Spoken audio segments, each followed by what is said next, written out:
Sila ba asawa? Wala. Wala, di ba? Hindi po. Natawa tuloy yung mga pamilya nito. Dahil bigla siya nagsalita ng babae. Eh, hindi daw to maskulado to. Braso pa lang nito. Malaki ka sa braso ko. Sa ngalan ng Ama, ng Anak at Espiritu Santo, amin. Sa pamamagitan ng pagsambit ko sa inyong pangalan, Panginoong Hesus, Amang Nazareno. Magiging pasintabi lang po ako ngayon itong gabing ito at tumingi po ng inyong anak, ng inyong kagalingan, ng kanyang karamdaman, sa kanyang sikmura, upang makakain at makatanggap na to ng spiritual at biyaya nyo. Kung meron man pong nananakit sa loob ng katawan ng taong ito, inuutusan kita sa pangalan ng aking Ama na si Hesus Kristo. Makipag-usap ka sa akin sa espiritual ng aking Ama na si Jesus. Sa pamamagitan ng pagsambit ko sa iyong pangalan, Panginoong Hesus, Amang Nazareno, tinatawag ko sa espiritual ng Panginoong Kristo kung meron man talagang nananakit sa loob ng katawan lupa niya, kung sino mang espiritu nagpapasakit, kung totoo man ang sinasabi ng kapwa ko ng manggagamot na may nagkakagusto daw sa kanya na masamang espiritu. Amen.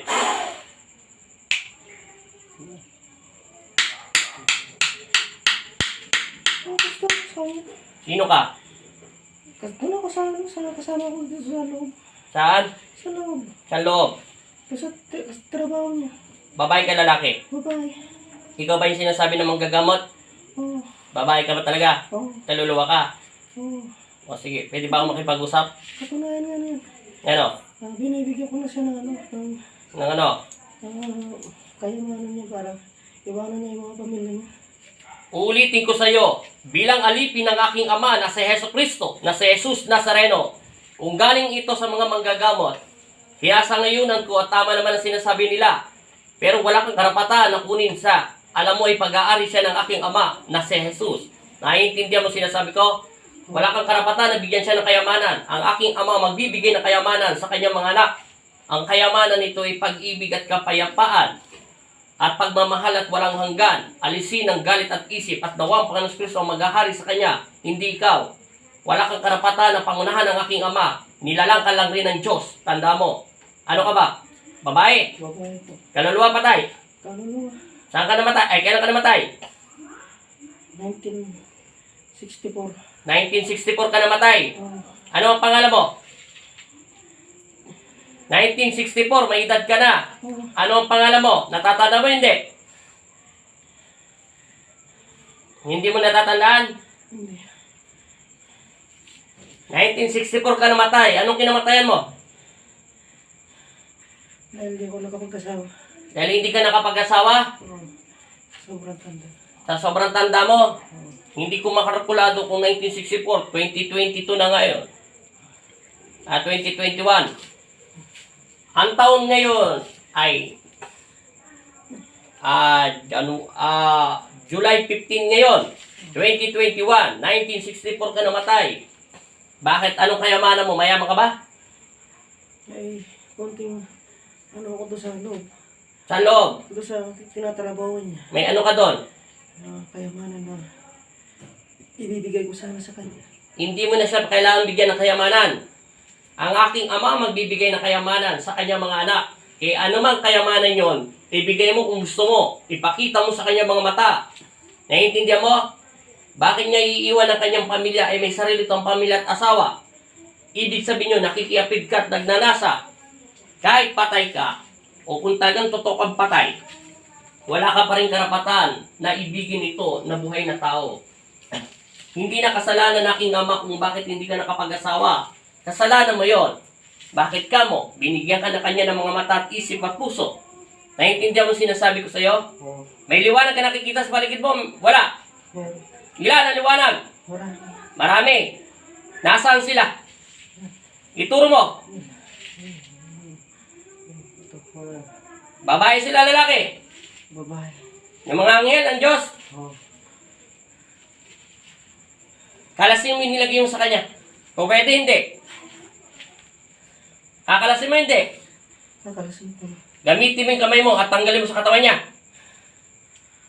Gamitin mo yung kamay mo at kalasin mo sa nilagay mo sa loob ng physical niya at spiritual. Tapon mo. Sige. Bakit hindi ka umalis doon sa manggagamot? Ha? Hindi marunong. Hindi marunong? Kaya, Instrumento pa rin siya ng aking ama. Intindihin mo. Kaya hindi siya marunong, binigyan pa rin siya ng karunungan ng aking ama. Naiintindihan mo? Malayo nga lang agwat namin dalawa. Kung matanda na siya, mas bata ako sa kanya, depende yun sa binigay ng pananampalataya. Manggagamot pa rin siya ng aking ama. Huwag mong sasabihin na hindi siya marunong. Bakit? Sino ba tumawag sa'yo? tinawag niya ako. Ngino? Yung mga gamot na yun. Yung ginamot ko yung ginamot niya itong katawan na to. O ngayon, sino tumawag sa'yo? Pag-alis ng mga gamot na yun, hindi ko na tinigilan to. Hindi mo na siya tinigilan pag-alis na manggagamot. O ngayon, ako ang tumawag ang aking ama at binigyan ka ng liwanag. Pag-alis mo dyan, hindi mo rin siya titigilan. Titigilan ko. Wala kang takot sa ama ko na Panginoon mo. Meron. Anong gusto mo? Ibalik kita sa impyerno o mananatili ka doon sa bahay na sinasabi mo may kayamanan? Mamili ka. Papahugot kita sa mga anghel ng Diyos. Ora mismo. Aalis ka ng payapa na walang sakitan o dudukutin kita dyan sa loob ng katawan niya at itatapong kita sa impyerno. Mamili ka. Payapa, kapayapaan, sa ilalim ng lupa kita ipapadala. O sa ibang mundo. Sa ibang dimension. Mamili ka. Papakawalan mo siya o hindi? May gusto na kasi ako sa kanya. Hindi mo nga siya pag-aari. Nakikinig ka ba sa akin? Oh. May asawa at anak siya. Mabigat ang kasalanan mo. Nakikiyapid ka at nagnanasa.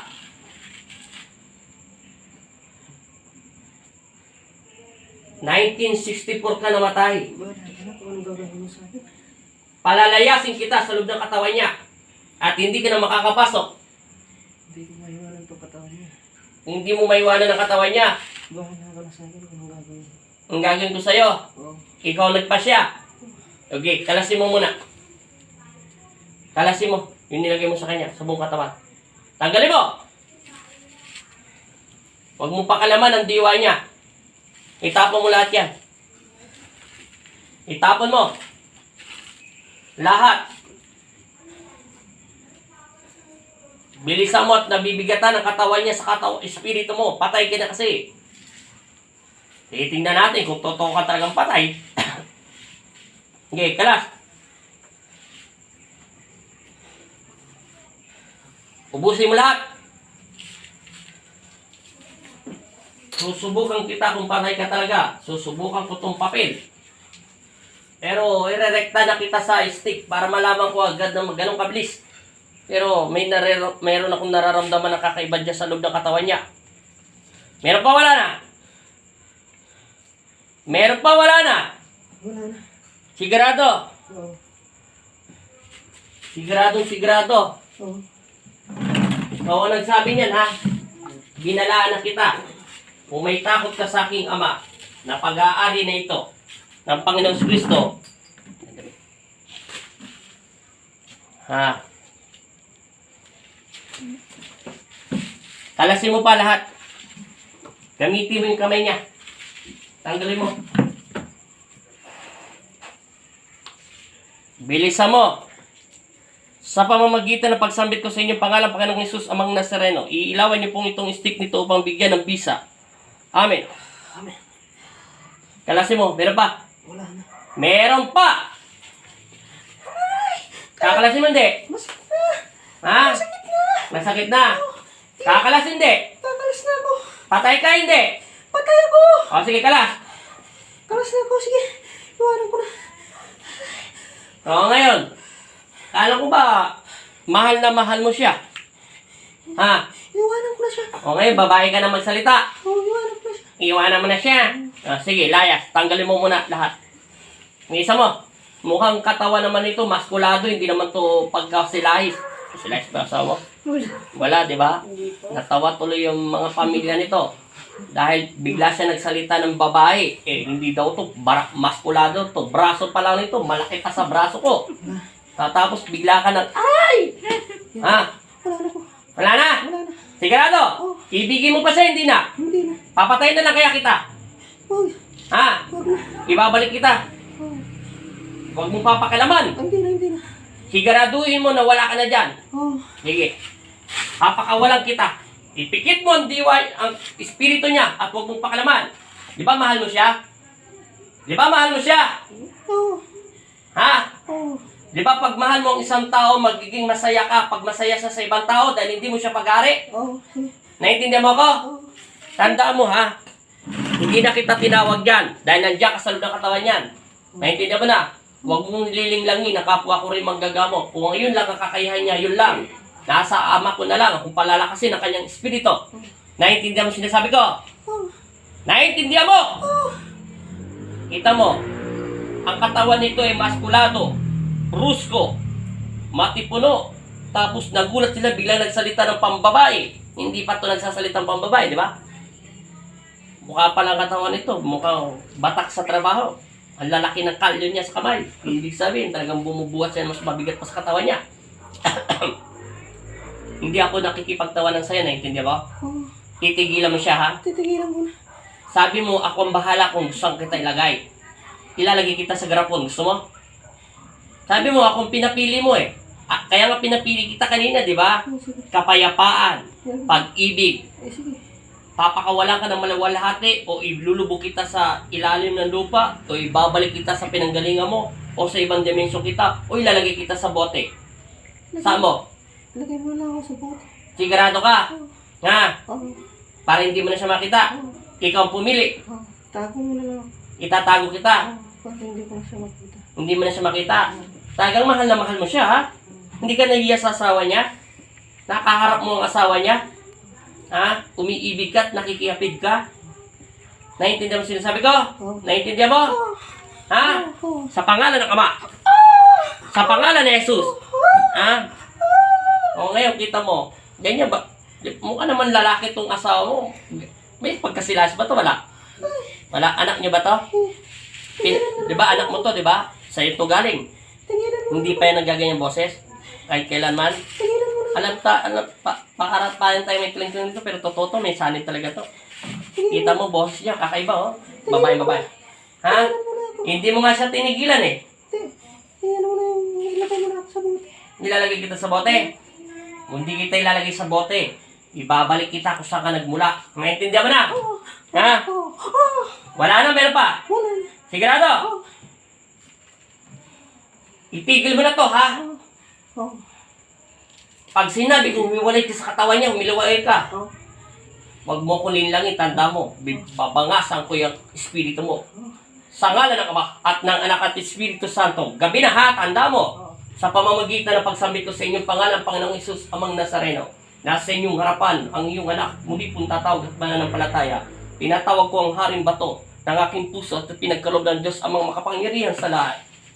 Sinesilyuhan ko to at pinalalabas ko ang masasamang espiritu at itong ligaw na kaluwang 1964 at bumalik ka sa iyong pinanggalingan.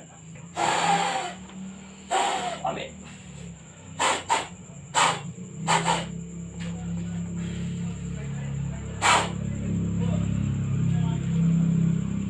Ano pangalan niya? Gilbert. Gilbert ano? Santos Serrano. Sariano? Serrano. Sarano? Sarano? Serrano. Gilbert Sarano. Sa pangalan ni Jesus, idilat mo ang iyong mga mata. Gilbert Sariano, pasok! Amen. Ano pangalan mo? Gilbert. Ano middle name mo? Yes. Santos. Lalaki ka babae? Nalagit mo. Lalaki. Oh. Brusko. Oh. Di atras. Gabi na kasi.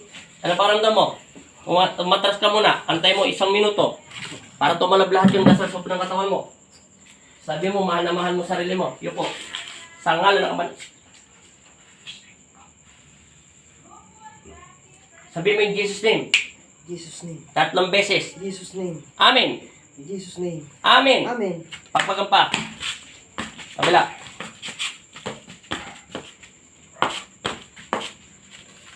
Sumanib. Sinapian ka. Sumanib o sinapian ka. Nang mahal na mahal mo. Ay, mahal na mahal ka pala niya. Baliktad. Sorry, nandiyan pala asawa mo. Ano pakiramdam mo sa dyan mo? Okay. Tutuhukin mo ulit. Ano, sikmura. Wala na sakit? Wala. Sigurado? Oh. Yeah. Angat mo yung mga katawan mo. Ay, angat mo yung braso mo pala. Masakit. Wala. Tumayo ka nga kanina. Nakita kita. Parang hirap na hirap ka maglakad eh. Sabi mo in Jesus name. Jesus name. Pagpag po. Pag sinabing Jesus name, naniniwala ako sa araw na ito Naniniwala ako sa araw na to na ako'y gagaling na ako'y gagaling sa mapagpalang kamay sa mapagpalang kamay ni Hesus Kristo. ni Jesus Kristo. Jesus. Jesus. Amen. Amen. Pagpag. Oo, sundutin mo ulit sikmura mo. Sikmura. Kung kanina sabi mo sakit. Nasakit pa hindi. Hindi po. Yumuko ka. Kanina hindi kayo yumuyuko eh. Masakit. Hindi po. Wala na. Wala po. Wala na yung lover girl mo. Wala na lover girl mo. Mahal na mahal ka daw niya, bibigyan ka daw niya ginto. Nasaan yung diwat espiritu mo? May nakikita ka liwanag, madilim? Maliwanag. Maliwanag. Sobrang liwanag. Mga anghel ng Diyos yun kasi alas 9 na. Pagdating niyan sa bahay, pasintabi lang sa'yo, ate. Palitan mo yung damit ng asawa mo. Pati brief niya, lahat yan. Basain ng tubig ngayon. Tapos palitan siya ng bagong tubig. Ay, bagong tubig, bagong damit. At pagpagin niya yung higaan. Di ba, anak niya siya? Wala tayong magagawa. Mahal na mahal siya ng yung patay. Na magagawa natin. Pinakagwapo ka daw sa paningin niya. Okay na, pakiramdam mo. Nagbabago na mukha mo. Hindi na nangingitim. Pero alam ko naman, babtak kayo sa initan. Ibig ko sabihin, sa mga mata ko, bumabalik na yung resistensya mo. Topeya! Bigyan mo nga muna ako ng isang basong tubig para mabalik ko agad ng todong lakas nito. Okay na. Salamat sa Diyos. Taga-saan pala kayo? San Ramon po. San Ramon. Alas 9 na. July 15 ngayon. Thank you. God bless sa inyo ha. Salamat. Okay na. Salamat. Nakakatayo ka na. Palitan agad ng damit ha. Okay, thank you. Ingat. Thank you.